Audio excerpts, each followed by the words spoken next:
Yes, good afternoon po sa kabos na mga aniyon digdiin at sa kabos ang pagtokong pasasalamat sa imo tabi Kuya Vic minulita puun pa talaga kay to dahil mo ako pililingawan pero may akong yaon law sa imong imbitasyon may mga i-cover na news pero may mo akong i-informaran and syempre aram ko very humble person ka kaya nagpasalamat ako sa mga na-achieve mo puun pa kay to hasta sa ngunyan ikaw manggirarayan ka nagbago kaya good luck po sa gabos na mga yaon digdi mga magiging team kay ning local news TV especially po sa imo Kuya Vic syempre pa duman man kay Kuya Roger Calio and of course kay Ma'am Oden Bilanghel versus sa Giliwata salamat po sa inyong imbitasyon good luck.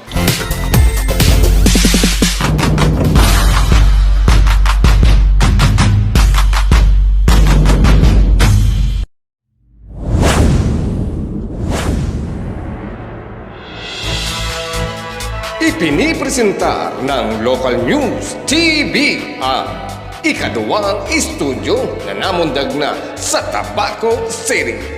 Makabago, dedikado, tunay sa serbisyo. Local News TV. Local News TV. Local News TV. Local News TV. Keriba ang sendong mga Batikanong radio broadcaster ng Bicolandia, Vic Barameda and Roger Calio sa Local News TV. Local News TV.